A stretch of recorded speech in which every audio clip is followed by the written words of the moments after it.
Boa tarde a todos. Bem-vindos a essa apresentação da Interfarma. Queria agradecer a presença de todos vocês, agradecer ao TJCC pela oportunidade de discutir com vocês esse estudo que a Interfarma pediu para ser elaborado para a IQVIA. Esse estudo pretende demonstrar alguns desafios mais concretos em termos de acesso à inovação no Brasil.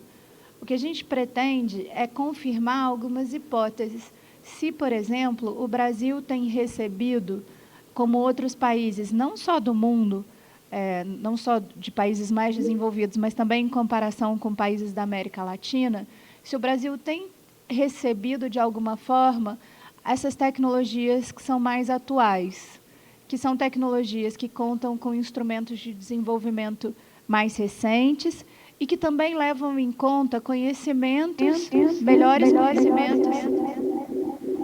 Fui eu aqui. E que também levam em conta informações e evidências mais atuais sobre a doença e os pacientes. Então, o André Balalaia, nosso convidado, ele é diretor global na IQVIA e pesquisador em políticas públicas, e ele vai apresentar esse estudo. E a Vanessa Tais, que é diretora de transformação em oncologia e hematologia no Einstein, vai realizar alguns comentários e perguntas, vai debater os dados dos estudos. E aí depois a gente abre uma oportunidade para todos vocês fazerem comentários ou perguntas. Então, queria passar a palavra já para o André, para ele começar a apresentar o estudo. Obrigada.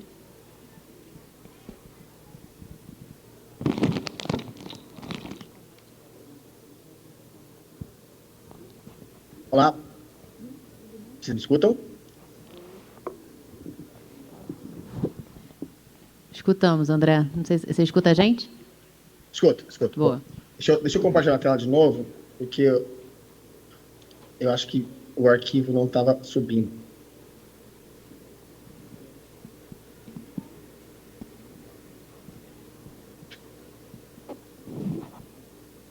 Ótimo. Vocês conseguem ver minha tela?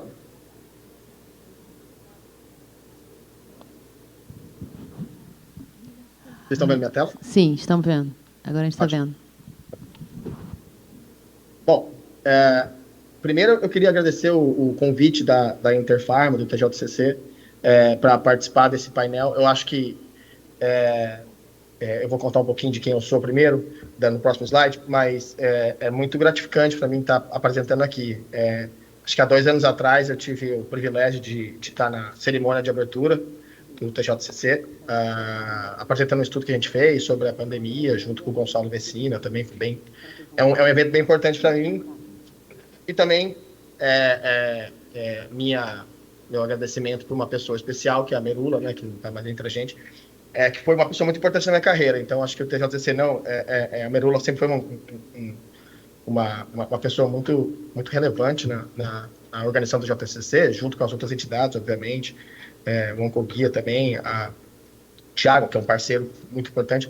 Mas eu queria trazer esse começo, porque a Merula foi uma pessoa muito importante na minha carreira, e se eu estou aqui hoje apresentando o TJCC, tem um componente de ela ter, quando ela me conheceu bem, jovenzinho, né, ela ter me dado a oportunidade de estar falando aqui.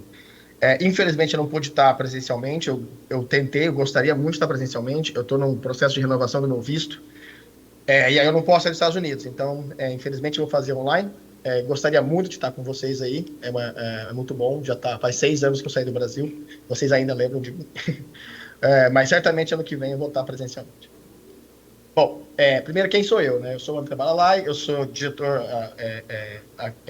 da IQVIA aqui nos Estados Unidos. Eu estou na IQVIA há 12 anos, quase 12 anos. 6 desses anos eu passei no Brasil, onde eu fui líder da área de Real World Evidence e de ATS e de Economia da Saúde para o Brasil e para a América Latina. E depois eu acabei vindo para os Estados Unidos, para Nova York, numa posição global, onde hoje eu trabalho majoritariamente com mercados emergentes, que incluem a América Latina, e também com o mercado americano. Meu background, até importante como conflito de interesse, eu comecei minha carreira na indústria farmacêutica, trabalhei no Axê e na Roche. Eu não sou um profissional de saúde, isso é importante, então a visão que vocês vão ter aqui eu sou engenheiro químico e economista, estudei finanças, né? Então, tem um componente bastante analítico aqui e acho que é legal essa a pluralidade de diferentes atores que a gente tem. E, por coincidência, a Vanessa também é engenheira, né? Então, nós somos dois que nos entramos aí para o mundo da saúde e me sinto muito feliz aqui dentro do mundo da saúde. Hoje, como conflito de interesse, né? O que eu estou, principalmente para um evento aberto, assim, esse aqui é um estudo que é público, né? Então, se vocês quiserem ter acesso ao estudo, ele está no site da FIPharma, que é a organização, assim como a Interpharma no Brasil, a FIPharma representa os fabricantes na América Latina, e é um estudo desenvolvido em conjunto com várias entidades, né? Então, a IQVIA, ela é a organizadora do estudo e não a dona do estudo. Eu estou apresentando uma coisa que é importante, o que eu estou falando aqui, né? As opiniões não refletem a opinião da IQVIA, então, na apresentação. Então, eu peço, se alguém for fazer um quote, alguma coisa de reportagem, por favor, antes de fazer a publicação oficial, reportando a IQVIA ou o meu nome, para que me mande um e-mail, acho super interessante, mas eu preciso só validar algumas coisas antes que oficialmente saia alguma coisa, tá? Porque a IQVIA tem capital negociado e tem uma série de restrições sobre relações com a imprensa. E também, para finalizar aqui o meu conflito de interesse, eu trabalho para a indústria farmacêutica, eu faço vários projetos com a indústria farmacêutica, mas como gosto de citar um colega, o Otávio Clark, que quando você começa a trabalhar para todo mundo, você perde o seu conflito de interesse porque você está trabalhando para várias pessoas, em relação ao fabricante específico. Bom, a gente tem 1h30, eu vou tentar fazer minha apresentação em 45, 50 minutos e deixar mais tempo para o debate com a Vanessa e para perguntas. André, desculpa interromper. É que eu acho que eu te mandei uma mensagem mais em cima da hora. A gente precisa ajustar o tempo, porque a gente teve um atraso para o almoço, então a gente tem 1 hora ao todo. A gente precisa sair daqui todo mundo 2h30, e aí tem um tempinho para a Vanessa responder as questões e discutir com você e para as perguntas do público. Perfeito. Então eu vou fazer em 40 e aí a gente fica com 20 para discussão, que eu acho que é a pior parte do debate. Tá valendo aqui, então agora 40 minutos.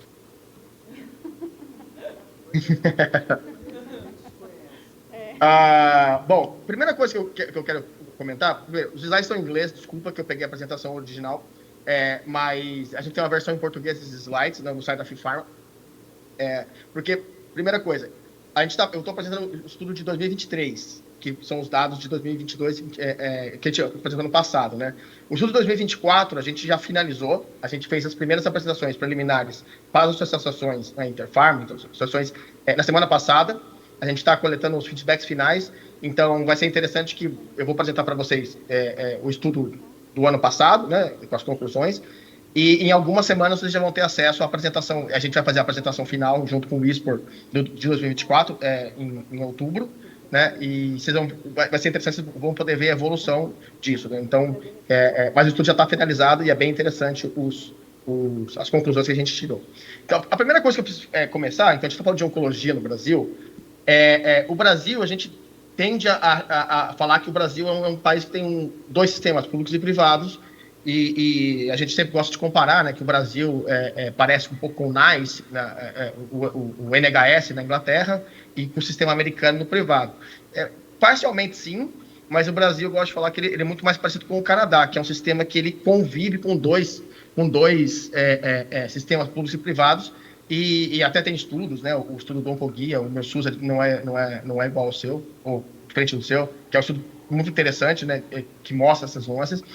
Mas o sistema público brasileiro, ele não só, o sistema de saúde brasileiro, ele é público e privado, mas ele tem características geográficas. A gente gosta de chamar tem o sistema nacional, que é a Conitec, do lado público, e o rol da ANS, do lado privado, mas ele tem componentes subnacionais. O que são subnacionais? É descentralizado, ou os estados. Por quê? Porque a maneira como o financiamento do SUS é feita, ela preza a descentralização por uma questão histórica, uma questão bastante óbvia, que o município do Jari, lá no Pará, ele tem diferentes necessidades de financiamento de saúde do que Campos do Jordão. Então, assim, tem um componente onde o Ministério, ele é muito importante quando a gente vai fazer essas análises. O Ministério da Saúde, ele não é o dono de tudo. E todas as decisões do Ministério da Saúde são tomadas na comissão tripartite, né, na CIT, na Comissão Intergestor Tripartite. Então, e isso, vocês vão ver lá na frente, isso afeta muito o acesso à oncologia. Muito.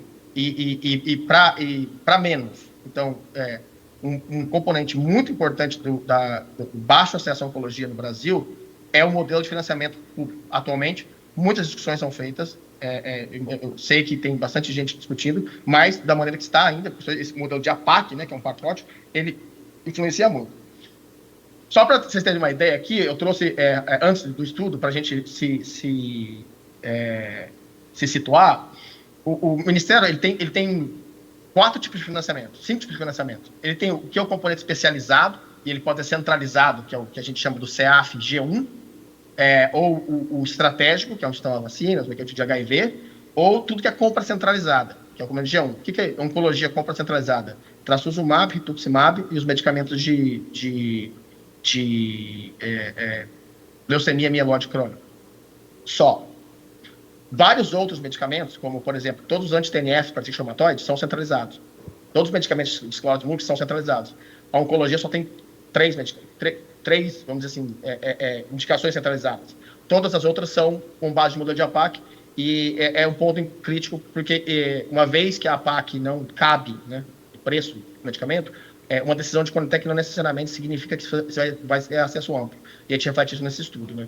Então, tem o modelo descentralizado, que é o modelo dos estados, que é o componente o G1B ou G2.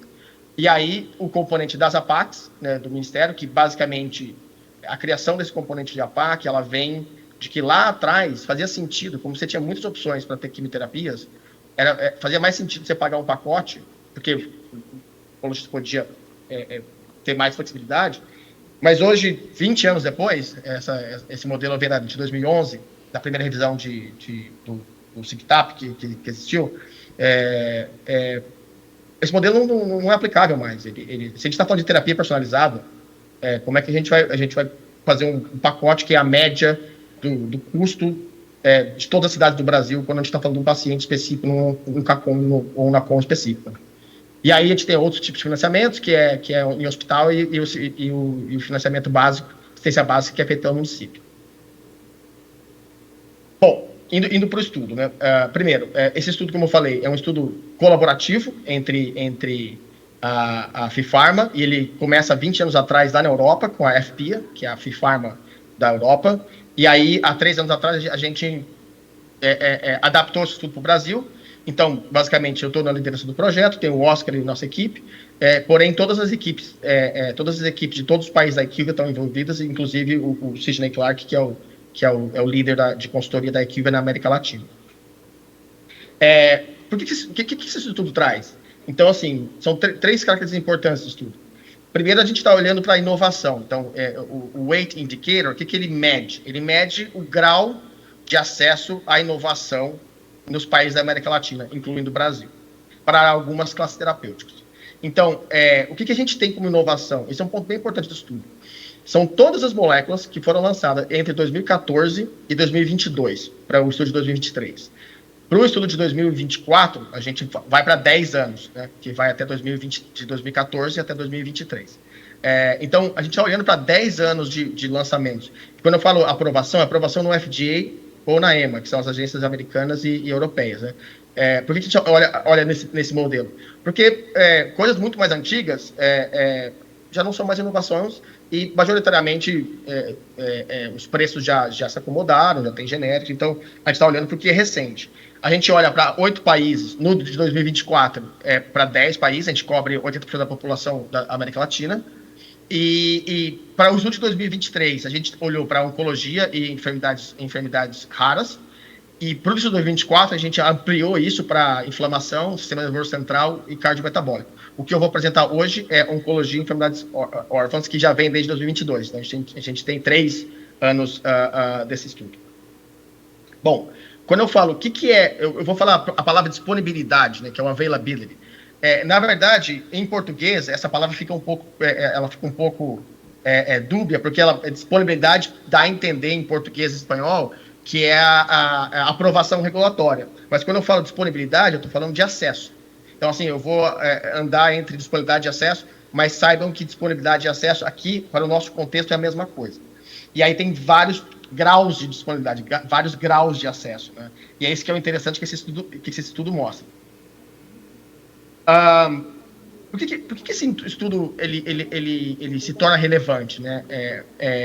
E não é simplesmente uma análise de números. Primeira coisa que é um estudo baseado em dados, dados que a gente coleta tanto de maneira pública, então o site da Conitec, o site da Anvisa, dados utilizando os dados da IQVIA, né, análise utilizando os dados da IQVIA, principalmente quando a gente vai fazer uma análise se tem acesso estadual, né, muito importante. Ninguém tem acesso a esses dados da IQVIA, eles são fechados para o estudo, e majoritariamente eles nos ajudam a validar um pouco das conclusões que a gente tem. Então, esse é um outro ponto importante nessa análise. E também tem a parte de dados que a gente valida com os fabricantes. Outro ponto é que tudo que eu estou apresentando aqui não é uma coisa que a IQVIA fez ou que a FIPharma fez. Todas as associações de fabricantes, Interpharma, a Fidro na Colômbia, a MIF no México, KM na Argentina, todos os dados apresentados são validados, inclusive como a gente define acesso. Então, como a gente define acesso, não é uma definição que a IQVIA fez, é uma definição que FIPharma, a IQVIA e a Interpharma validaram. E todo ano a gente revisa essas definições. A gente teve também apoio dos fabricantes, então os fabricantes validam também as informações, e tem vários modelos de comunicação. Se vocês forem no site da FIPharma, vocês encontram o estudo completo em PowerPoint, vocês encontram um white paper, que é um estudo mais sumarizado, e num formato um pouco mais friendly, em inglês, português e espanhol. Vocês encontram white papers locais, então tem um white paper, uma publicação regional Latam, mais uma publicação para o Brasil, uma para a Colômbia, uma para o México. A gente também está apresentando agora no ISPOR, que vai acontecer em novembro, 2 posters, e também a gente está submetendo um artigo para uma revista científica. Então, a gente tem diversas maneiras de comunicar, porque vocês vão ver, eu vou tentar fazer o meu máximo, eu já conversei com a Renata várias vezes, já apresentei esse estudo para a Interpharma algumas vezes, é um estudo denso, de números e de dados, então eu vou fazer meu máximo aqui para tentar ser claro e ser assertivo, porque é muito dado, de verdade é muito dado. Então, como é que a gente define acesso? Então, a gente tem, para esse estudo, a gente tem 5... vamos dizer assim, são tons de acesso, né? O acesso na América Latina, de maneira geral, ele é muito fragmentado, né? Então, diferente da Europa, que você tem sistemas que são mais comparáveis, eles são mais parecidos, porque, em geral, eles têm só um tipo de subsistema. Então, por exemplo, um subsistema é o Sistema Universal de Saúde Pública, o SUS, é um tipo de sistema. Mas o Brasil tem um subsistema de incorporação estadual, que é um subsistema de Seguridade Social, por exemplo, e de subsistema público, mas de financiamento local. O Brasil tem um subsistema que é o privado que está no rol da ANS. O Brasil tem um subsistema que é do bolso, né, out of pocket, que é o subsistema de farmácia. Então, diferente da Europa, os países da América Latina, eles são fragmentados, eles convivem com mais de um subsistema ao mesmo tempo. Então, muitas vezes é difícil comparar país a país, mas você pode comparar subsistemas que são semelhantes. Por exemplo, o Brasil é muito comparável à parte pública do México, que é uma parte grande do México. Assim como a Argentina é muito comparável à Colômbia, que são subsistemas mais fragmentados de acesso, e assim como o privado brasileiro pode ser comparado ao privado chileno. Mas quando a gente fala de acesso, por conta dessa fragmentação de subsistemas, na América Latina e no Brasil, principalmente, que é um dos mais fragmentados, o acesso ele vai acontecendo de baixo para cima. Então, a molécula é primeiro aprovada, mas ela não está disponível. O que significa isso? Que é totalmente out of pocket do bolso, mas o Brasil vai ter o componente de ações judiciais. A gente tem somente no privado, e no Brasil, o que significa somente no privado? Se está no rol da ANS. Então, se alguns planos estão pagando, mas não está no rol, a gente não considera como um acesso privado ainda. Um acesso limitado, o que a gente fala assim limitado? Já tem uma parcela de acesso público, privado ou não, por exemplo, nos estados, ou em CACONs específicos. porém ainda não tem uma decisão final da Conitec, não tem um acesso nacional. E o acesso total, que é o verde, né, ele é basicamente acesso nacional. Porém, para a oncologia, quando a gente está falando de próprias moléculas, como eu comentei, a APAC, uma decisão de Conitec sem compra centralizada na oncologia só, ou sem que exista um ajuste no valor da APAC, para que a APAC tenha o valor daquela incorporação, ele não é considerado como acesso amplo, acesso nacional. Porque a gente entende que a gente, o grupo, né, Farm, Interfarm, os fabricantes, que ainda vão existir muitas limitações, principalmente geográficas. E aqui é importante, quando eu falo a palavra limitado, aqui a gente está definindo o grau de acesso mais geográfico e de subsistemas do que limitações, restrições de indicação. Então, por exemplo, a gente não está monitorando aqui se a decisão da Conitec ela restringiu a indicação, ou só para a sua população. Isso é um estudo que é interessante de ser feito, e como esse estudo aqui é regional, a gente sempre sugere, a Interfarma, de fato, já vem caminhando com isso, de fazer um deep dive, né? Mergulhar mais nesses dados. Aqui a gente está trazendo uma foto, uma ideia, e localmente as associações vão fazer isso. Isso é um ponto bastante importante de se falar, né? Bom, algumas... como é que a gente olha esse estudo, né? Então, a primeira coisa tem 4 componentes. E o componente 3 e 4 são novos do estudo de 2024, que vocês vão ter a oportunidade de ver daqui a algumas semanas. Primeiro, a gente vê o status, né? Então, o quanto de acesso existe. Então, a gente está olhando, assim, de todas as moléculas que foram lançadas entre o FDA, pelo FDA ou pela Europa, né, o EMA, entre 2014 e 2022, quantas dessas moléculas estão aprovadas nos países e quantas moléculas têm cada tipo de acesso, só privado, limitado, acesso total. E a gente compara entre os países. Porém, o status do acesso me diz, é um bom direcional, mas ele ainda não responde todas as perguntas. Então, a gente tem uma segunda análise, que é o tempo para o processo, tempo para disponibilidade. Então, a gente monitora qual que é a diferença de tempo entre a aprovação do FDA e a aprovação local, na Anvisa, por exemplo, e entre a aprovação da Anvisa e o acesso, ou a decisão da Conitec, ou o acesso estadual. Vocês vão ver que a gente, às vezes, varia. Mas também, a partir do ano passado, a gente entende que ainda existiam perguntas. Então, a gente criou 2 índices novos, que um é a disponibilidade através do tempo, que eu estou trazendo aqui para vocês hoje, mas ele majoritariamente é um indicador do ano que vem, quer dizer, desse ano, né? O item 3 e 4, a gente começa a entender a qualidade do acesso. Aqui eu estou entendendo, vamos dizer assim, mais quantitativo, né? Quanto de acesso existe e quanto tempo isso leva, né? Para essas 2 análises, a gente começa a olhar qual que é a qualidade do acesso. A primeira, que é a disponibilidade através do tempo. Eu vou passar um pouquinho de tempo aqui explicando, porque quando eu trazer as análises, fica um pouco menos árido de eu apresentar. Quando a gente olha a disponibilidade através do tempo, o que eu estou falando? Quantos anos após o lançamento da molécula no FDA toma para eu ter acesso? Mas se eu pegar, quando eu falo de disponibilidade através do tempo, eu estou fazendo uma média do tempo, né? Então, aí, na estatística, vamos dizer, tem uma coisa que chama de desvio padrão.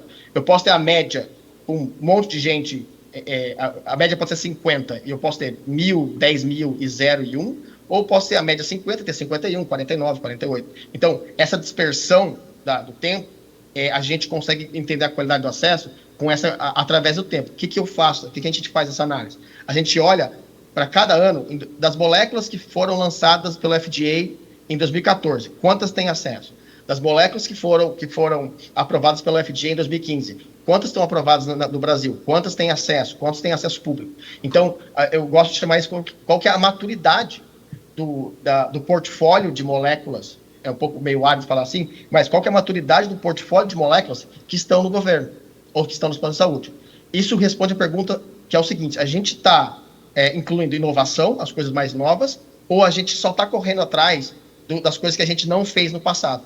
E incorporando coisas que foram aprovadas no FDA em 2016, 2017, 5, 6 anos atrás. E essa maturidade de acesso, ou seja, se o que a gente tem acesso, ele é mais velho ou mais novo? e não só o tempo. Então, essa é uma análise interessante que traz reflexões bastante importantes. E para o final, que isso aqui só tem para o deste ano, que a gente criou um index, que é o Improvement Index, né? O índice de melhora de acesso, que é a velocidade do acesso. Ou seja, eu estou mudando a molécula que ano passado, aí eu começo a comparar um ano atrás do outro estudo. No ano passado, a molécula que estava só no privado, ela evoluiu no acesso e virou parcialmente pública ou virou totalmente pública. A molécula que era out of pocket virou privada. Então, a gente mede, vamos dizer assim, o movimento do acesso de um ano para o outro, que é basicamente a velocidade que o acesso está se movendo. Porque moléculas estão chegando e sendo aprovadas. As agências de ATS, como a Conitec, elas estão dando conta de fazer análises das moléculas que não estão incorporadas ainda, mais as moléculas que chegaram.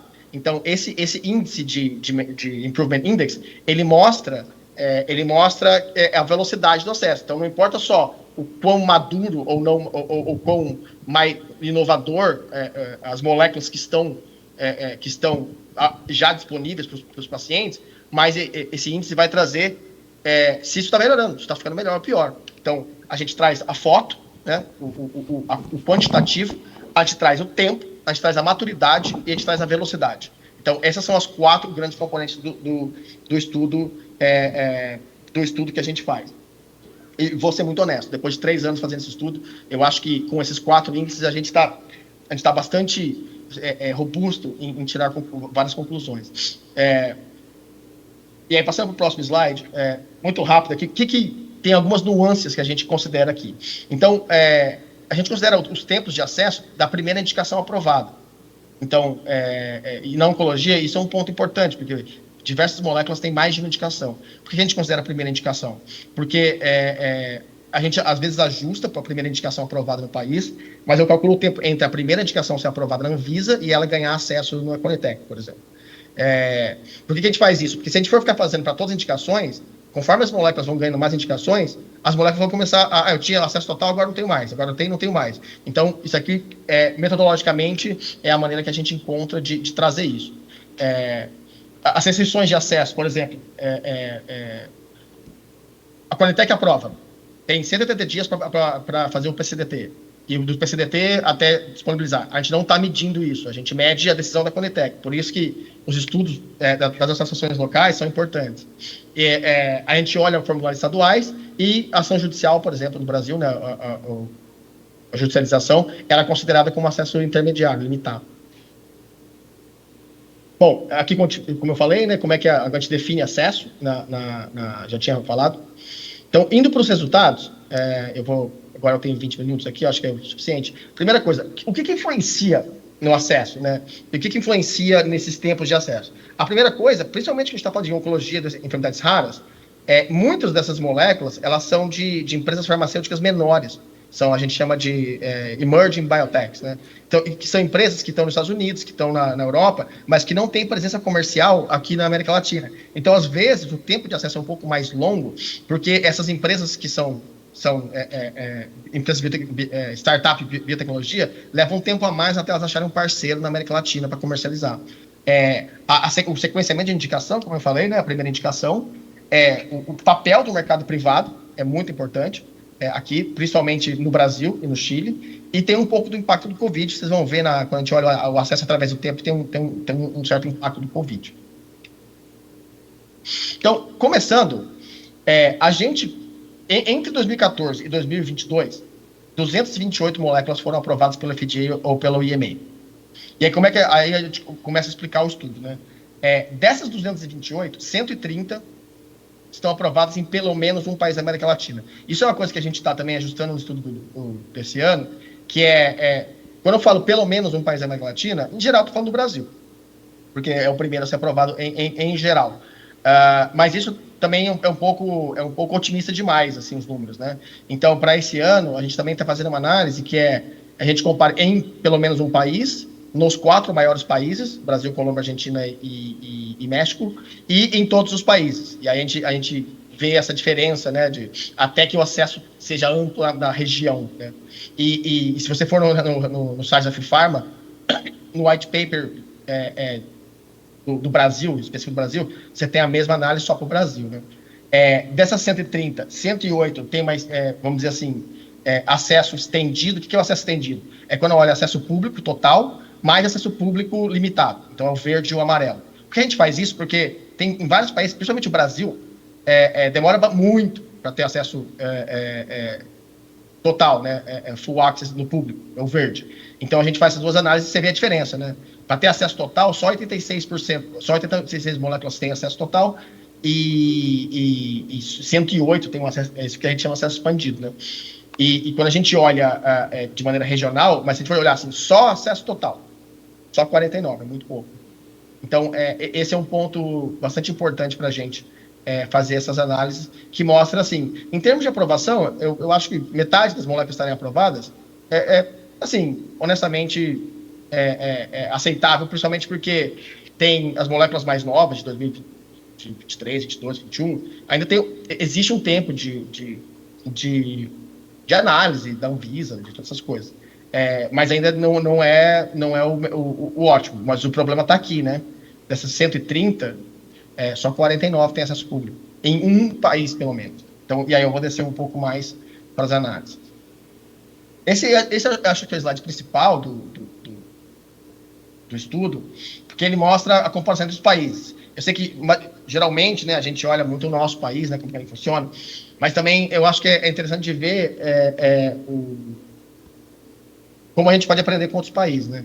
E o que é interessante aqui de ver, vou fazer só alguns comentários, que a gente vai entrar mais no Brasil, como o Brasil tem pouco acesso público. Comparado com a Colômbia, ela tem uma peculiaridade de como eles tratam o acesso, e eles têm mais acesso, porque a Colômbia é um aprendizado grande para o Brasil. A Colômbia, ela resolveu o problema das ações judiciais, que eles chamam de tutelas, com um mecanismo de acesso temporário, quase que temporário. Então, a molécula, uma vez que ela é lançada, e a Colômbia tem um público, de financiamento público. 99% da população colombiana é coberta pelo sistema, e só pelo sistema público.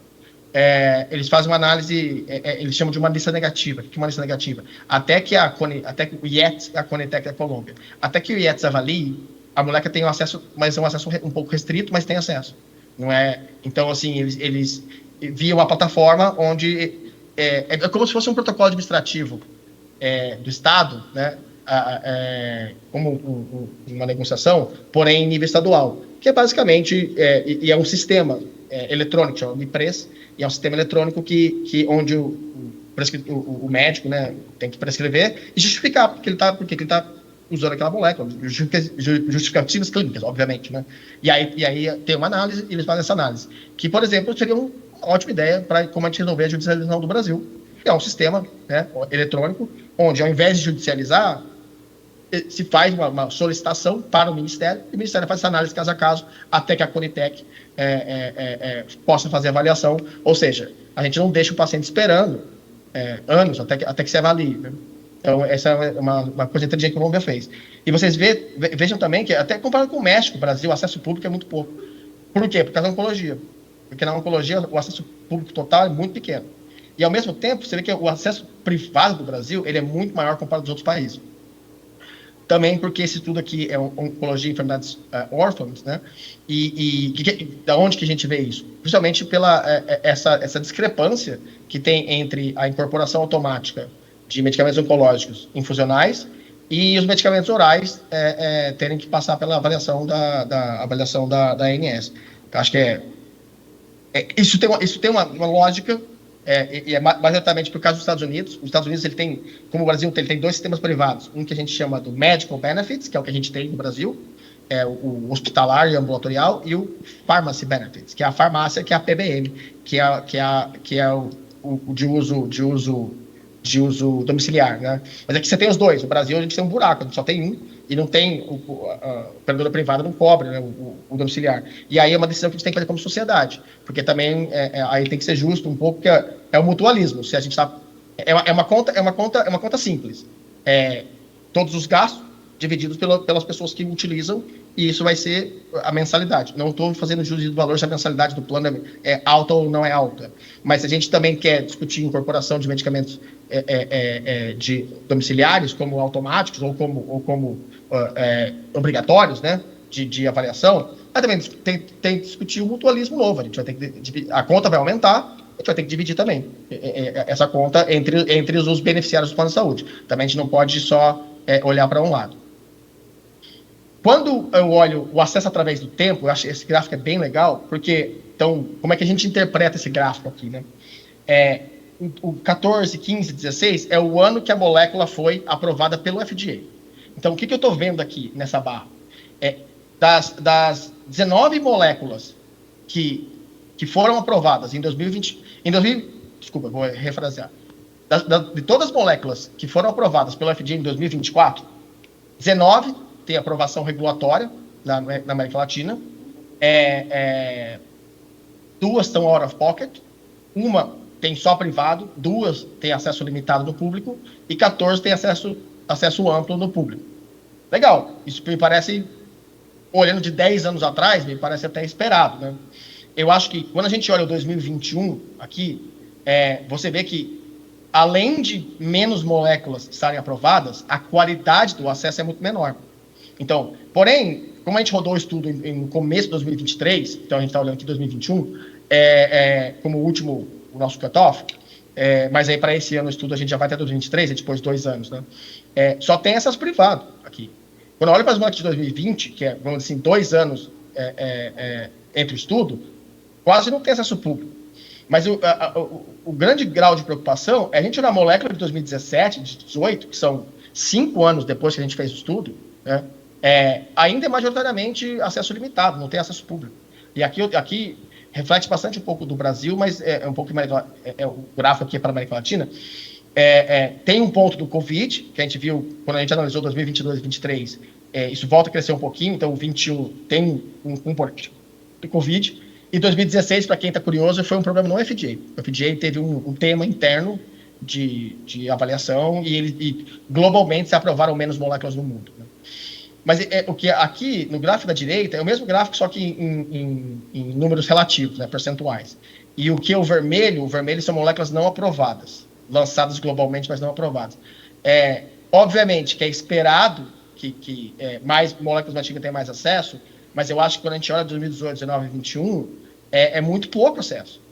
Então, a maturidade, esse é o gráfico da maturidade que eu comentei, né? Então, a maturidade de acesso da América Latina é muito antiga. Então, nem mesmo no gráfico anterior, né, eu falando aqui que o Brasil tem 104 moléculas aprovadas, quase, tem 32 moléculas no privado, tem 25 moléculas dessas 130 com algum acesso público. Mas o que adianta se eu estou olhando para moléculas que foram lançadas em 2014, 15, 16, sabe? É muito tempo atrás. Então, isso mostra um pouco que as agências de ATS, e aí eu tenho que fazer o ponto, apesar de ter muitos colegas na Conitec que têm um respeito muito, muito, muito grande pelo trabalho da Conitec, eu acho que às vezes a gente cobra, mas a gente tem que fazer o reconhecimento, aqui da Luciene, da Vânia, a Clarice, sempre o Arthur, sempre foram profissionais muito, muito capazes, muito, muito competentes, mas assim, tem que olhar do nosso lado aqui também, o lado como sociedade, tá? Não é nem como equipe, como sociedade. De fato, as agências, incluindo o Conitec, eles não estão dando conta do volume. Então, e basicamente, focam as análises em coisas mais antigas, né? As aprovações, porque a gente não está olhando aqui as negativas, né? É óbvio que a gente sabe que se pode colocar que, com o tempo, os preços vão subindo, mas, principalmente em oncologia, o momento atual é de competitividade. Quantos PDL1 tem no mercado hoje? E isso, competitividade, mesmo com medicamento com patente, gera redução de preço. Então, também não é só uma justificativa de que novas moléculas são mais caras, não necessariamente. Então, acho que tem um recado aqui também importante para a gente, a gente continuar e fazer esse ponto de engajamento da sociedade, né?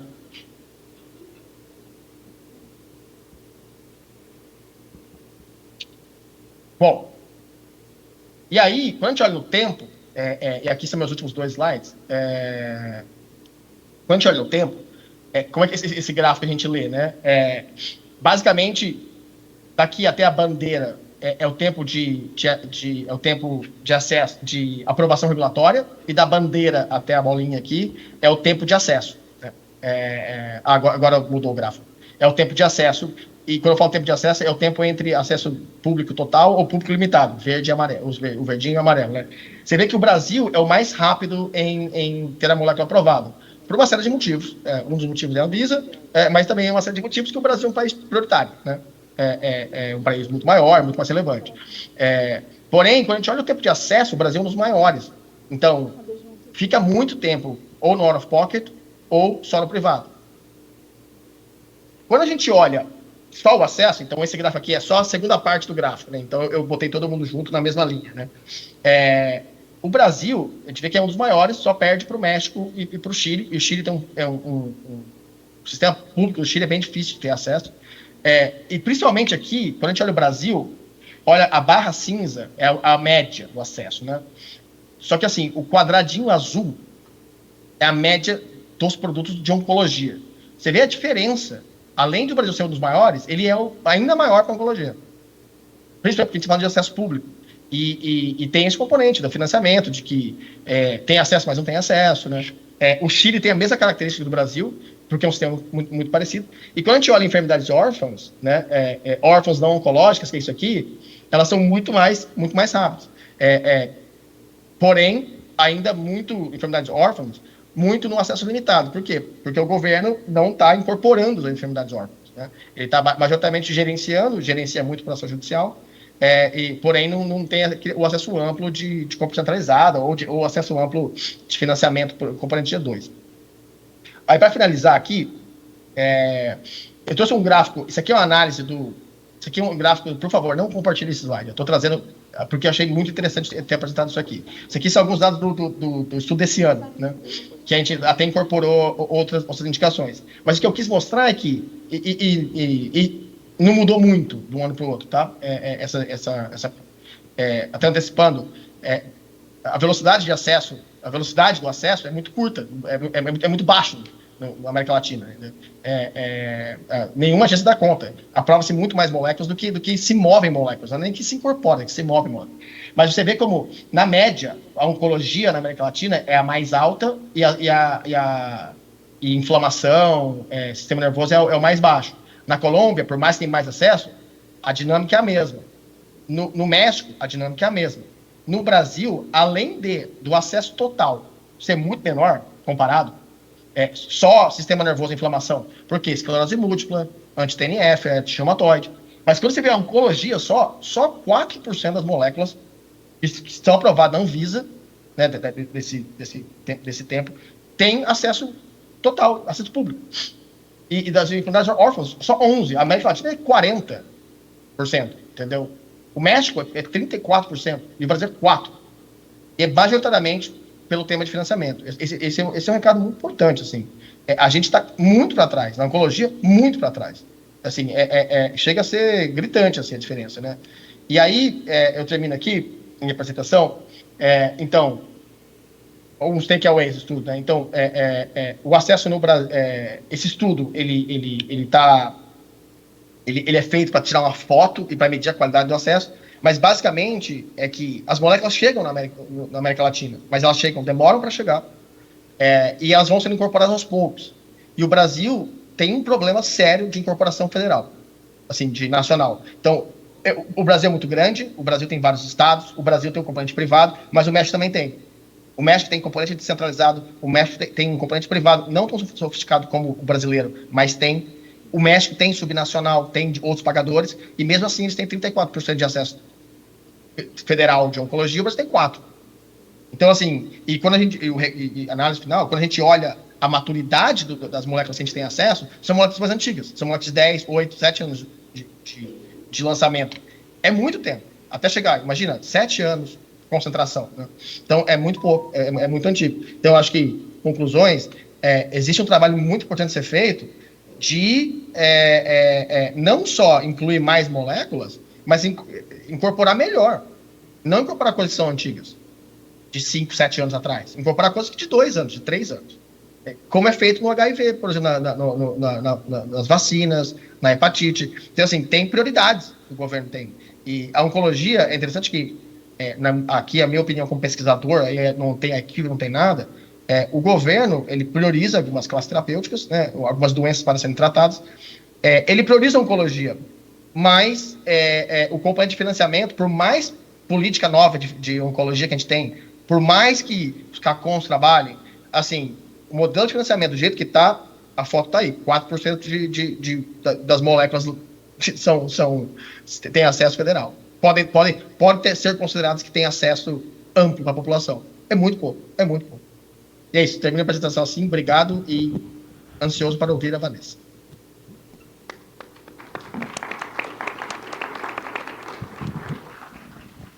Bom, sensacional, André, o estudo, e eu vou ser rápida aqui nos meus comentários para a gente ter tempo para perguntas da plateia também.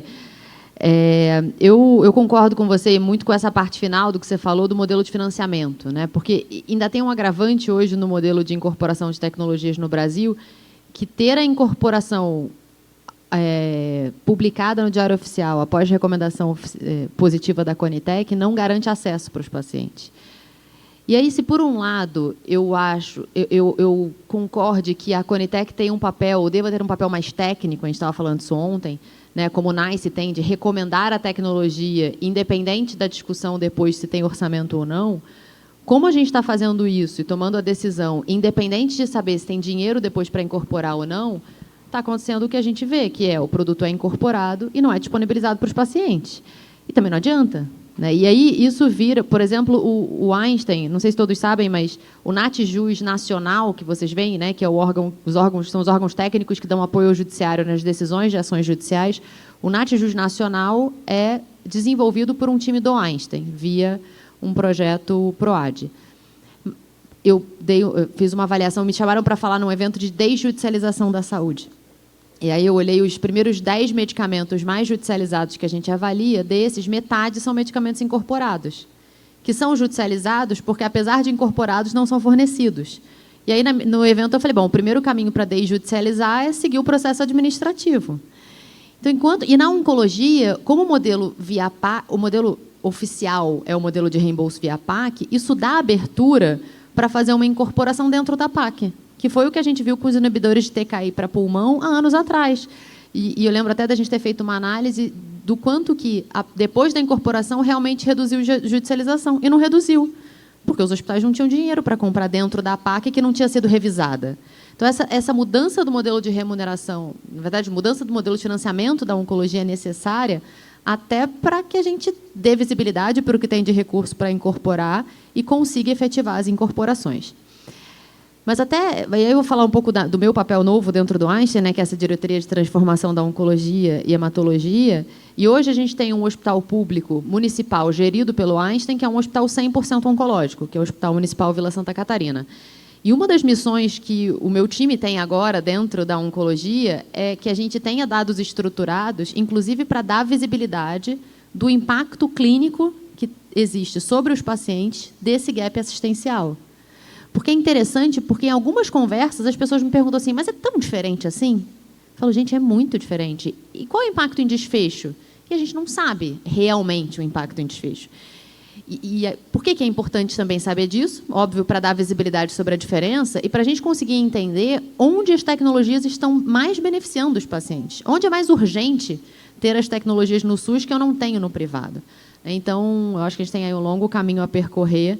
E esses estudos realmente assim, chamam a atenção e dão uma visibilidade para o tamanho do problema, né, que chega a ser assustador. E até da gente parar e pensar, ok, tem toda essa diferença, por onde a gente começa, né, num cenário, num país com recurso limitado. Então, depois eu queria ouvir o André também sobre isso, mas deixar reconduzir aqui. Obrigada. Eu quero só fazer um alinhamento. Primeiro, que a gente está pensando aqui não só em coleta de dados. Por mais gritante que seja, os números que o André está trazendo são números que são pensados e discutidos desde o desenho do estudo. Então, por trás desses números, tem um conjunto de inteligência para pensar o que a gente pretende demonstrar em termos de fragilidade do sistema, que é o que a Vanessa está falando. A gente discute de uma forma, às vezes, superficial o quanto a gente tem acesso à inovação.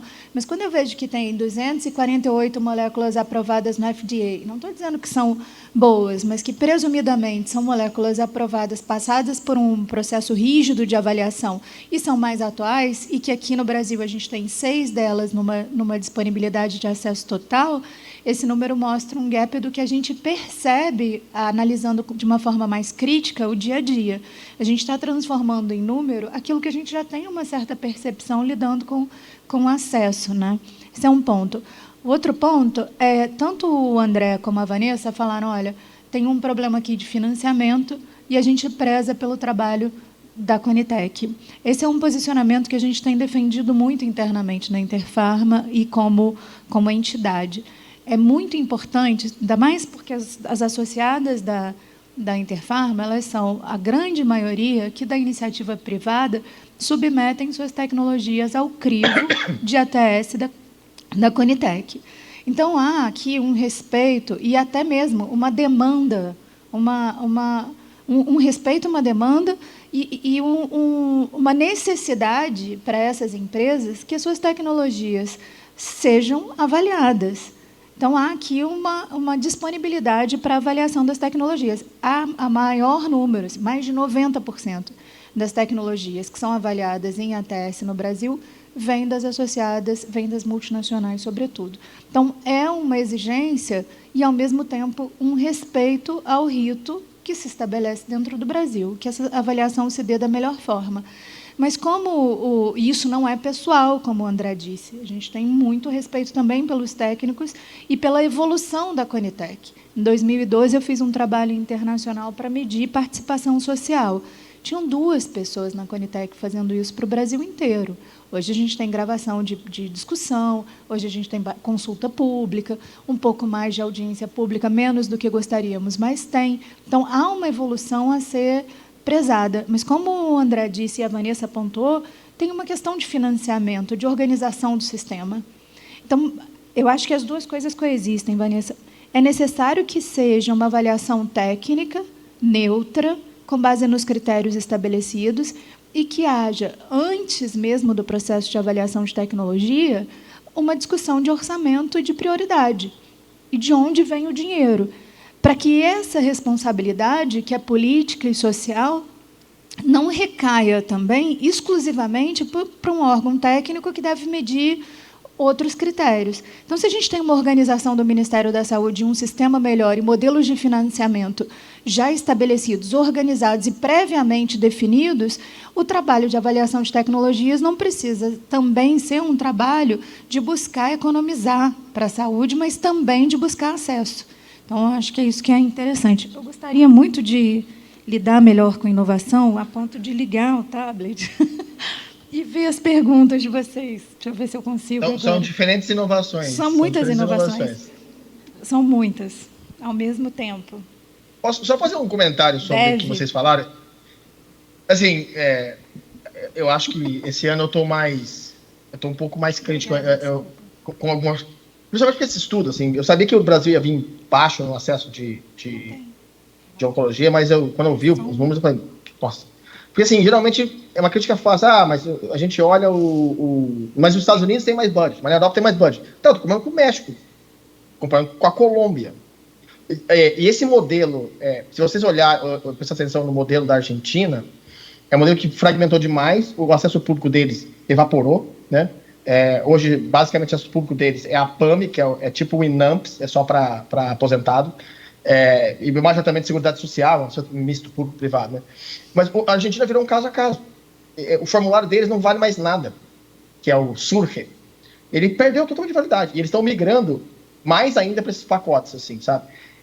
A Vanessa citou a incorporação do TKIs de pulmão, foi em 2013, Gefitinib e Erlotinib.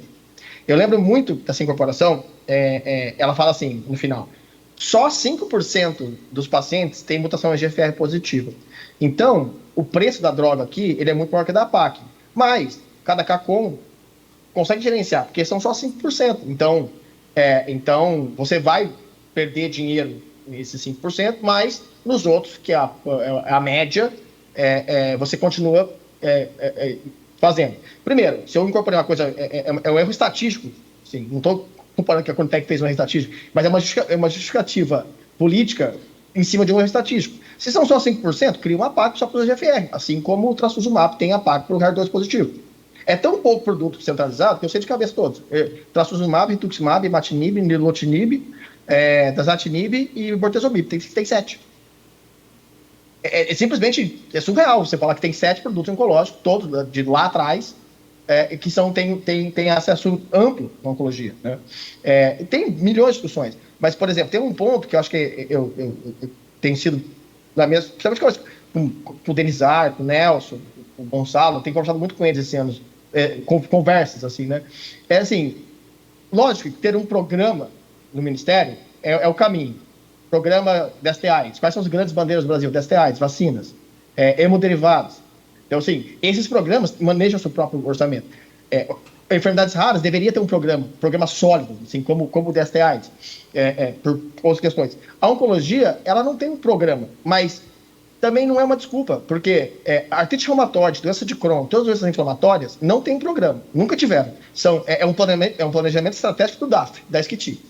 E todas as moléculas, ou quase todas, são incorporadas muito rápidas, todas estão. O Brasil é um dos países que tem o acesso mais amplo para a inflamação no mundo, quase sempre a população coberta por quase todas as moléculas, e o governo usa de maneira inteligente a competitividade. Os anti-TNFs mais antigos, a adalimumab, esse até muscular, eles têm um dos menores preços do mundo. Por quê? Porque o governo está há 10 anos comprando centralizado, todo ano, negocia. E é natural que isso vai baixando o preço. E eu me espanta, por que a gente não faz na oncologia? Se é uma questão de budget, preço, compara a queda de preço do trastuzumab, do rituximab, do imatinib, do bortezomib. Sabe? E não adianta, o CACOM não tem alavanca para fazer uma negociação nacional. E o fabricante, ele assim, ok, se você quer fazer uma negociação ampla, gigantesca, lógico que faz sentido você ter uma negociação de preço. Mas se for negociar uma molécula, não faz sentido. Porque tem um monte de outros custos envolvidos. Então, eu acho que assim, fazer uma crítica a colegas, que são os colegas do Ministério, mas que é uma crítica, eu acho que a oncologia tem um planejamento, mas tem que ter um planejamento um pouco mais... eu não quero falar essa palavra. Tem que ser um planejamento um pouco mais pragmático. Acho que essa palavra é pragmática. Eu acho pragmático. Assim, tá, vamos centralizar? Não vamos? Então vamos rever as APACs. Pega o novo departamento de monitoramento de horizonte tecnológico e vê as moléculas que estão chegando e já vai vendo as APACs. Entendeu? Porque não é tão difícil criar uma APAC. Por que criou por trastuzumab, por rituximab e não criou por gefitinib, por erlotinib? Sabe? Fica uma coisa meio que... uma coisa meio que... eu não sei o que vai acontecer. O que acontecer na CIT acontece. Eu não tenho previsibilidade nenhuma. Sem previsibilidade, você não consegue fazer política de saúde. Eu acho que é isso. O nome programa, o planejamento estratégico é isso, que é ter alguns componentes além da ATS já previamente definidos e organizados. Sim. Eu tenho 3 perguntas, aí vocês escolhem aí qual dos dois vão responder. A Helena pergunta, todos estão aqui presencialmente. A Helena pergunta se tem alguma análise sobre medicamentos que não tiveram registro sanitário na América Latina. Acho que ela quer tentar entender por que o que houve que levou a essa diferença entre registro e na América Latina e a gente conversou sobre isso, né, André? Por que tem tantos medicamentos, moléculas registradas em FDA e EMA e tem menos aqui no Brasil, né? Essa é para você, André. E, além disso, o Diogo da Cunha Vilela pergunta qual é o maior problema. Acho que ele está tentando comparar. É a judicialização ou disponibilizar somente 4% dos medicamentos oncológicos para a população, sendo que esses medicamentos são antigos e inferiores em comparação aos atuais? Isso para a Vanessa. E aí, mais a Fernanda pergunta, existe a possibilidade de provocar uma reunião de planejamento de entrada das medicações mais necessárias na oncologia em 5 anos, por exemplo? Acho que foi isso que o André acabou de dizer. Assim, penso que as empresas e o governo tenham um preparo para essas incorporações. Pode ir, André. A gente tem... Vou pedir só mais 2 minutos, só para a gente terminar as... Tá. Pode ser? Obrigada. Eu comento as três rapidinho, né, em 2 minutos. Primeiro, assim, sobre moléculas não registradas, não, a gente não tem análise, eu vou ser muito honesto, assim, tem um tempo para chegar aqui, entre aprovou no FDA, tem que montar o dossiê, não se monta o dossiê da Anvisa de um dia para o outro, tem que submeter para a Anvisa, tem discussões internas, então, assim, o Brasil está bem nesse tempo. Poderia ser menor? Poderia, mas o Brasil é um país que é priorizado no lançamento, né, das moléculas. Então, tem um tempo, uns 2 anos e pouco, o Brasil, 2 anos e pouquinho, é natural, e nesses 2 anos, não é só no Brasil, fora da Europa e do FDA, todo mundo espera um pouco. Poderia mudar? Não é muita especialidade a parte regulatória, mas eu acho que tem um tempo, natural. Sobre a judicialização, eu falei muito rápido, a judicialização ela é um sintoma, não é uma causa. Ela não é causa de nada, ela é sintoma, porque eu já falei isso na apresentação sobre essas áreas. O paciente, a judicialização é basicamente esse vai e vem entre submete, não submete, incorpora, não incorpora. O paciente não vai ficar olhando, esperando, né? E é por isso que eu acho que tem, como se tem a Colômbia, né? Mas eu acho que a judicialização, ela não deveria ser proibida, mas ela também não pode virar um mecanismo de acesso paralelo. Porque assim, de repente, a Conitec não vai avaliar, vai judicializar mesmo, e judicializar é um jeito de restringir acesso, porque você restringe acesso a pessoas que têm advogado, que conseguem judicializar. O cara lá do interior do Piauí não tem acesso a advogado. Ele nem sabe judicializar. Por mais que ele vá na OBS, não sabe, não consegue. Então, assim, ainda é um mecanismo cômodo de restrição de acesso que perdeu o controle. E sobre o planejamento, eu acho que a Conitec está falando bem, principalmente, eu dou parabéns para a Conitec, para essa coisa de criar formalizar o departamento de monitoramento do horizonte tecnológico. Isso vai ajudar bastante, assim, sabe? Porque uma coisa assim, aí eu faço uma meia-culpa aí também à Conitec. A Conitec, o fabricante submete em geral, né? A Conitec pode fazer a submissão, mas em geral, então assim, também difícil para a Conitec saber o que vai ser submetido no próximo ano. Não sabe, pode ser que submeta mais, menos. Ela não consegue prever. Então eu acho que essa reunião de planejamento me parece uma coisa muito legal, assim, do tipo, a Conitec chamar os fabricantes e se antecipar e falar assim, qual que é o seu planejamento para os próximos 3 anos de submissão de dossiê? Eu vi que está chegando A, B, C, D, você vai submeter isso? Porque eu vou me preparando, porque pelo menos e a Conitec a SCT tem o poder de, tudo bem, o fabricante não precisa se comprometer nem submeter, mas pelo menos a Conitec tem uma ideia do que vai acontecer e ela consegue planejar o budget dela e priorizar as coisas. Só um ponto antes de passar para a Vanessa. E o contrário também, né, André? Da Conitec, do Ministério da Saúde, dizer, olha, eu preciso atender a essas demandas de saúde com base nos dados que eu coleto e que eu estou, em tese, monitorando de dados epidemiológicos. Então, como país e nessa gestão, eu gostaria de atender essas e essas áreas. E a indústria também pode direcionar a sua submissão conforme a priorização do Estado, que deveria ser, inclusive, estar acima do desejo da indústria, na minha opinião, né? O governo pode, o INCA, ele pode anualmente publicar assim, as 5 áreas terapêuticas prioritárias para 2025. E são as prioridades. E o governo vai assim, até para eu passar para a Vanessa, eu vou passar com um quote que ela vai gostar. Limiar de custo-efetividade é um mecanismo de suporte à decisão e de priorização entre se eu vou fazer A ou se eu vou fazer B. Não é um mecanismo de sim e não. É custo-efetivo sim ou é não.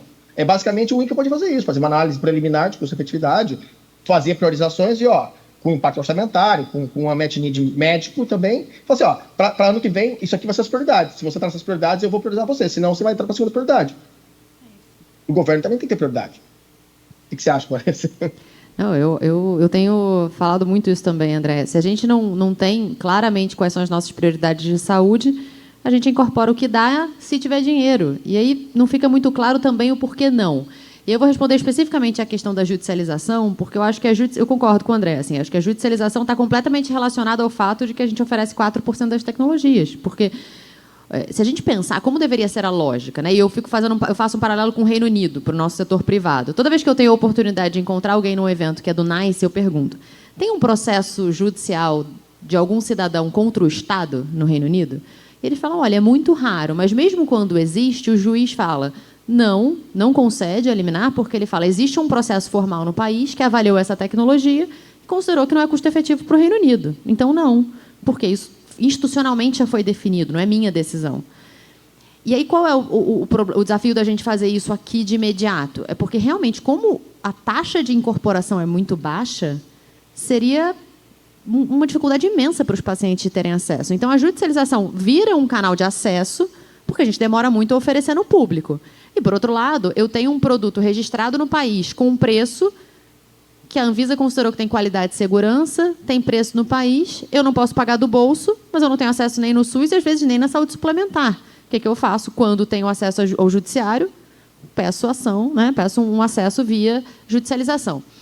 Então, se a gente conseguir ter essa discussão de prioridade, acelerar as incorporações do que está alinhado com as prioridades do Estado em relação ao enfrentamento aqui dos casos de câncer, e isso apoiar, inclusive, a redução da judicialização. Por quê? Porque o que é prioridade para o Estado, para o qual tem orçamento, foi incorporado, e o que ainda não entrou, não tem como entrar agora, porque não foi priorizado, e a gente vai rediscutir mais para frente, eu acho que cria um ciclo positivo, né? Assim, é óbvio que pode ser até um pouco utópico, olhando para onde a gente está hoje, mas, na minha visão, para ter a ATS funcionando no país, teria que ser desse jeito. Então, fica aí, mas é uma opinião minha também, né? André, só para encerrar, queria fazer só um comentário. Essas comparações, elas são super importantes para a gente entender como se dá, especialmente porque NICE é um benchmark importante, porque é pai da ATS, né? Da forma como a gente vê hoje, assim, é muito interessante. Mas o NICE, antes de tudo, é uma agência independente do Ministério da Saúde, que tem força, recurso e muita experiência, já errou muitíssimo até chegar num lugar de mais maturidade de avaliação de tecnologia. E o Reino Unido